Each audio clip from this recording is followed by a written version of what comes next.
To Iqra online learning platform. आज का हमारा टॉपिक है part 2 of the constitution of India, article 5 to 11। आज हम डिस्कस करेंगे सिटीज़नशिप को, जो कि कॉन्स्टिट्यूशन ऑफ इंडिया के पार्ट 2 में आर्टिकल 5 से लेकर 11 के बीच में आता है। इससे पहले वाली वीडियो में हमने part 1 of the constitution of India को ऑलरेडी डिस्कस कर लिया है, जिसका ताल्लुक यूनियन एंड इट्स टेरिटरी से था, जो कि आर्टिकल 1 से लेकर 4 के बीच आता है। तो आज हम second part of the constitution of India article 5 to 11 को डिस्कस करेंगे, कि जिसमें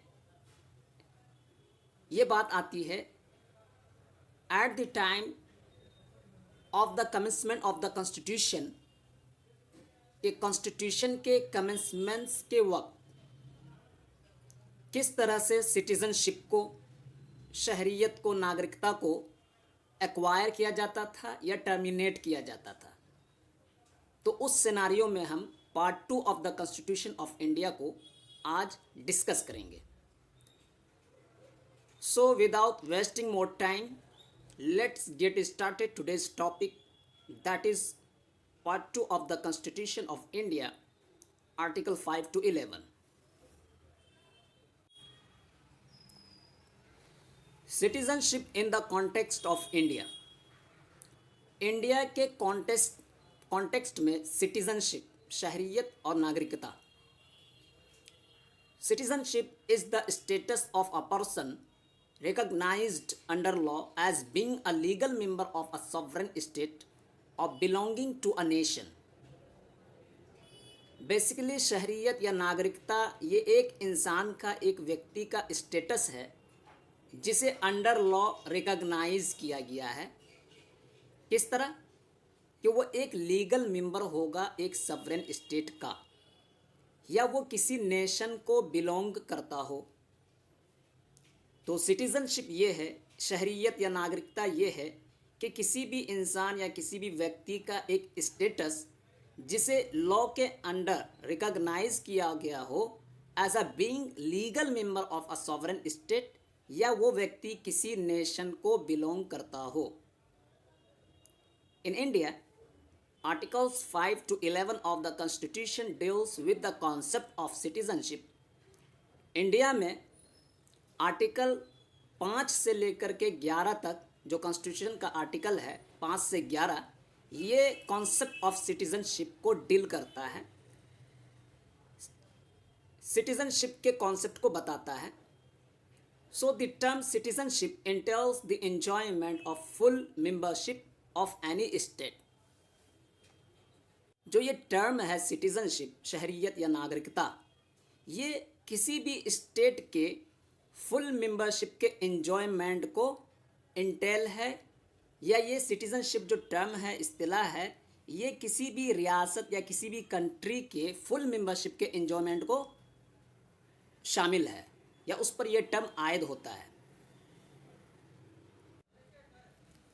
जिस स्टेट में एक सिटीज़न को, एक शहरी या नागरिक को सिविल राइट्स और पॉलिटिकल राइट्स दोनों मिला करते हैं। तो बात यह आई कि सिटीज़नशिप का जो ये टर्म है, ये इस्तिलाह, ये किसी भी रियासत, किसी भी स्टेट के फुल मेंबरशिप के एंजॉयमेंट को शामिल है, जहां पर उस नागरिक को, उस शहरी को सिविल और पॉलिटिकल राइट्स मिला करते हैं। सो नाउ अब हम आर्टिकल 5 को देखते हैं कि आर्टिकल 5 क्या कहता है। So citizenship at the commencement of the constitution, के कॉन्स्टिट्यूशन के लागू होने के वक्त सिटीजनशिप, नागरिकता या शहरियत किस तरह से हासिल की जाती थी या किस तरह से उसे टर्मिनेट किया जाता था। So this article talks about citizenship for people at the commencement of the constitution, that is 26th January 1950.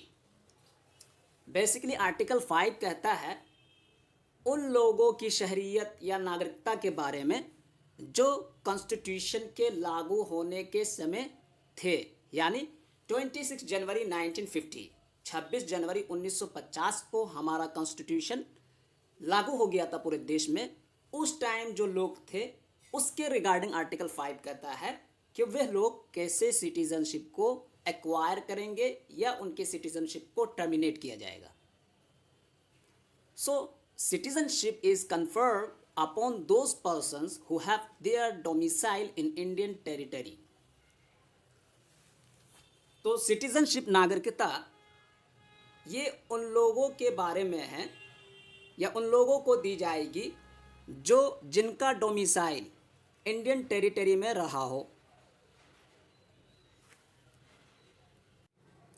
और वो कौन लोग हैं तो उसको पॉइंट वाइज नीचे मेंशन किया गया है कि किन लोगों को यहाँ की नागरिकता दी जाएगी।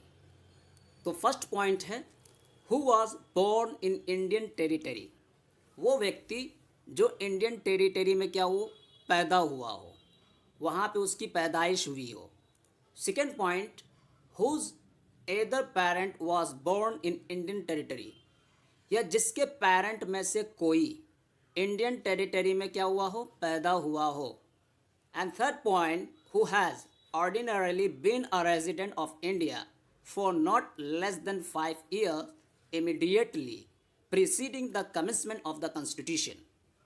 बेसिकली इस पॉइंट में ये कहा जा रहा है कि वो व्यक्ति जो इमीडिएटली इंडिया में 5 साल से ज़ायद रेजिडेंट रहा हो कॉन्स्टिट्यूशन के लागू होने से, यानी कि जब 26 जनवरी 1950 को हमारा कॉन्स्टिट्यूशन लागू हुआ उस समय से 5 साल से ज़ायद इंडिया का आम तौर से वो रेजिडेंट रहा हो, तो इन 3 सूरत में, इन 3 सिचुएशन में उस व्यक्ति को सिटीजनशिप दे दी जाएगी।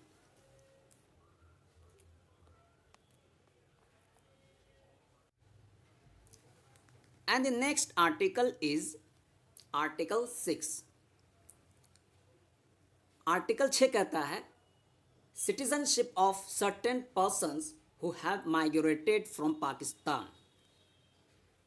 आर्टिकल 6 कहता है कुछ मखसूस लोगों की शहरियत, कुछ सर्टेन पर्सन की नागरिकता जो पाकिस्तान से इंडिया माइग्रेट करके आए थे, यानी कि जो लोग पाकिस्तान से इंडिया माइग्रेट करके आए थे उसके रिगार्डिंग आर्टिकल 6 कहता है।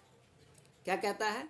Any person who has migrated from Pakistan shall be a citizen of India at the time of the commencement of the constitution. यानी कि हर वो व्यक्ति जो पाकिस्तान से माइग्रेट करके इंडिया आया था वो इंडिया का नागरिक या शहरी होगा कॉन्स्टिट्यूशन के लागू होने के वक्त, जब ये नीचे दिए गए शर्त पाए जाए। यानी कि वो व्यक्ति जो पाकिस्तान से माइग्रेट करके इंडिया आया वो इंडिया का सिटीज़न कहलाएगा। कब? जब he or either of his parents or any of his grandparents was born in India. यानी या तो वो व्यक्ति खुद या उसके पेरेंट में से कोई एक या उसके ग्रैंड पेरेंट में से कोई भी इंडियन टेरिटरी में क्या हुआ हो, पैदा हुआ हो, तो वो व्यक्ति इंडिया का शहरी कहलाएगा। यानी कि वो व्यक्ति या बंदा जो पाकिस्तान से हिजरत करके माइग्रेट करके इंडिया आया है वो इंडिया का सिटीज़न कब कहलाएगा? जब वो खुद या उसके पेरेंट में से कोई या उसके ग्रैंड पेरेंट में से कोई इंडिया में पैदा हुआ हो, उसकी पैदाइश हुई हो, जैसा कि गवर्नमेंट ऑफ इंडिया एक्ट 1935 में इस बात को कहा गया है। And the second point, in case such a person has migrated before July 19th 1948 and has been ordinarily resident in India since his migration।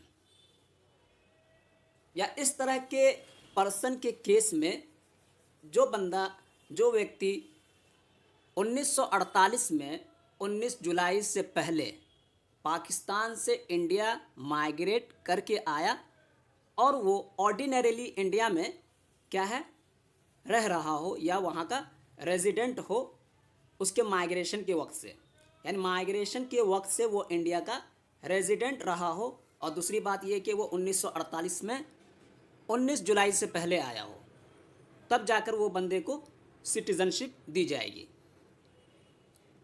And the next point, in case such a person has migrated after July 19th 1948। अब अगर वो बंदा जो 1948 में 19 जुलाई के बाद migrate करके India आता है, तो अब उसको कौन कौन से प्रोसीजर फॉलो करने पड़ेंगे सिटीजनशिप को एक्वायर करने के लिए, उसको नीचे मेंशन किया गया है। So let's see. Second situation ये है, option B, in case such as a person has migrated after July 1948। अगर सूरत ये हो कि वो बंदा जो 1948 में 19 जुलाई के बाद माइग्रेट होकर इंडिया आया हो, तो अब उसे नीचे दिए गए प्रोसीजर को फॉलो करना होगा। और वो क्या है, and he has been registered as a citizen of India by an officer appointed in the behalf by the government of the Dominion of India। पहली चीज़ ये कि वो व्यक्ति जो 1948 में 19 जुलाई के बाद माइग्रेट करके इंडिया आया है, तो उसे पहले खुद को इंडिया का सिटीज़न बनने के लिए रजिस्टर करना पड़ेगा, यानी कि रजिस्ट्रेशन करना पड़ेगा। और यह रजिस्ट्रेशन का जो प्रोसीजर है ये उस ऑफिसर के सामने किया जाएगा जिस ऑफिसर को गवर्नमेंट ऑफ इंडिया के द्वारा अपॉइंट किया गया हो।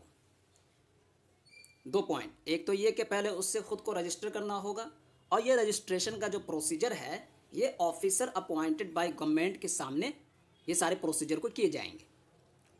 और इसी के साथ साथ कि उस रजिस्ट्रेशन की एप्लीकेशन को वो कॉन्स्टिट्यूशन ऑफ इंडिया के लागू होने से पहले दिया हो। 3 चीज़ें आई इसमें। फर्स्ट ये कि पहले उसे रजिस्ट्रेशन करना होगा, सेकेंड ये कि उसे उस ऑफिसर के सामने रजिस्ट्रेशन करना होगा जो अपॉइंटेड बाय गवर्नमेंट हो, और थर्डली ये कि उस रजिस्ट्रेशन का एप्लीकेशन उस बंदे ने कॉन्स्टिट्यूशन ऑफ इंडिया के कमेंसमेंट लागू होने से पहले दे दी हो। And the next point, provided that no person shall be so registered unless he has been resident in India for at least 6 months immediately preceding the date of his application। इसमें next point ये है कि वो व्यक्ति उस वक्त तक registered इंसान नहीं कहलाएगा, रजिस्टर्ड पर्सन नहीं कहलाएगा जब तक कि वो इंडिया में 6 महीना से ज़्यादा रेजिडेंट ना रहा हो। मतलब कि उस बंदे को 6 महीने से ज़्यादा इंडिया में 6 महीने से ज़्यादा इंडिया का वो क्या हो, रेजिडेंट रहा हो, इंडिया में रिजाइड किया हो। तो अब ये जो ड्यूरेशन है 6 महीने का, कब से कैलकुलेट किया जाएगा, ये उस टाइम से कैलकुलेट किया जाएगा जब उसने रजिस्ट्रेशन के लिए एप्लीकेशन सबमिट किया था। यानी कि जिस डेट को उसने एप्लीकेशन सबमिट किया था उस डेट से इसका टाइम पीरियड को कैलकुलेट किया जाएगा। उस समय से 6 महीना तक ये इंडिया में रिजाइड किया हो, तब जा कर के इस बंदे को क्या है, सिटीजनशिप दी जाएगी।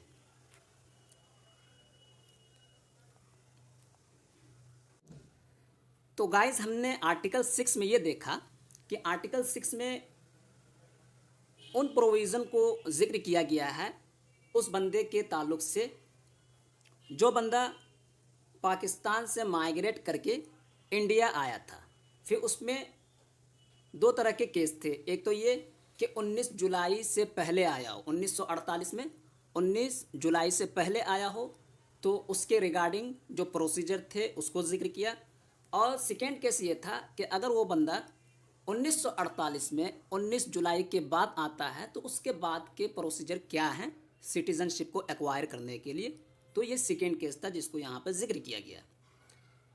अब गाइस नेक्स्ट आर्टिकल है article 7। Article 7 that is related citizenship of certain migrants to Pakistan. यानी कि उन मखसूस लोगों के बारे में है कि जो इंडिया से माइग्रेट करके पाकिस्तान चले गए थे. सो let's C, this article deals with the rights of people who had migrated to Pakistan after March 1, 1947 but subsequently returned to India. तो आर्टिकल 7 ये उस व्यक्ति या उन लोगों के राइट के बारे में डील करता है जो लोग पाकिस्तान माइग्रेट करके चले गए थे 1947 में. 1 मार्च 1947 में जो बंदे या जो लोग इंडिया से पाकिस्तान माइग्रेट करके चले गए थे मगर आखिरकार वो फिर इंडिया वापस आ गए, यानी कि उन्हें वहाँ पर एक्सेप्ट नहीं किया गया, फिर वो पाकिस्तान से रिटर्न टू इंडिया यानी कि इंडिया वापस आ गए. तो आर्टिकल 7 उन लोगों के बारे में बात करता है इन सिंपल कि पहले वो इंडिया में थे, 1 मार्च 1947 में वो फिर कहाँ चले गए, पाकिस्तान चले गए और फिर वहाँ से जो है पाकिस्तान से इंडिया आ गए. तो ऐसे व्यक्ति के बारे में आर्टिकल 7 कहता है कि इन व्यक्ति को कैसे सिटीजनशिप दी जाएगी. तो मतलब ये है कि इसमें भी सिटीजनशिप देने की बात कही गई है. Next article is article 8, citizenship of certain persons of Indian origin residing outside India. Article 8 उन लोगों की शहरियत के बारे में बतलाता है जो लोग इंडियन ऑरिजिन के हैं मगर वो टेम्परेरी कहाँ, इंडिया के बाहर रिजाइड कर रहे हैं. सो let's C, this article deals with the rights of people of Indian origin residing outside India. तो आर्टिकल 8 जो है ये उन लोगों के राइट के बारे में बतलाता है जो लोग इंडियन ऑरिजिन के हैं मगर वो किसी पर्पज़ से आउटसाइड इंडिया रिजाइड कर रहे हैं. वो पर्पज़ एम्प्लॉयमेंट के लिए हो सकता है कि उस टाइम कुछ लोग जो रोज़गार के लिए क्या है अमेरिका इंग्लैंड चले गए हों, या उनकी शादी वहाँ हो गई हो, या एजुकेशन लेने के लिए वो क्या है बाहर चले गए हों. तो है तो इंडियन ओरिजिन के मगर वो उनको सिटीजनशिप दी जाएगी. And now the article 9. अब हम आर्टिकल 9 को देखते हैं कि आर्टिकल 9 में किन बातों को जिक्र किया गया है. So article 9 says that people voluntarily acquiring citizenship of a foreign country will not be citizens of India. Article 9 basically ये कहता है कि जो लोग वॉलंटरीली फॉरेन कंट्री के सिटीजनशिप को एक्वायर कर लिए हैं तो वो अब इंडिया के सिटीज़न नहीं रहेंगे. मतलब जो बंदा जो व्यक्ति अपने मर्ज़ी से वॉलंटरीली क्या है दूसरे कंट्री की शहरियत को हासिल कर लिया है तो वो अब इंडिया के शहरी या नागरिक नहीं कहलाएंगे. तो गाइस अब तक हमने आर्टिकल 9 को डिस्कस किया. तो एक पॉइंट ये है कि आर्टिकल 5 से लेकर के 8 तक में जो बातें कही गई हैं वो एक्विजिशन से रिलेटेड है कि सिटीजनशिप को कैसे हासिल किया जाए. आर्टिकल 9 में टर्मिनेशन से बात है कि सिटीजनशिप कैसे टर्मिनेट हो जाएगी, ख़त्म हो जाएगी. तो उसी को बताया कि जो बंदा अपनी मर्ज़ी से किसी दूसरे कंट्री की शहरियत को एक्वायर कर लेता है तो वो अब इंडिया का नागरिक नहीं कहलाएगा. And the next article is 10. It says that any person who is considered a citizen of India under any of the provisions of this part shall continue to be citizens and will also be subject to any law made by the parliament.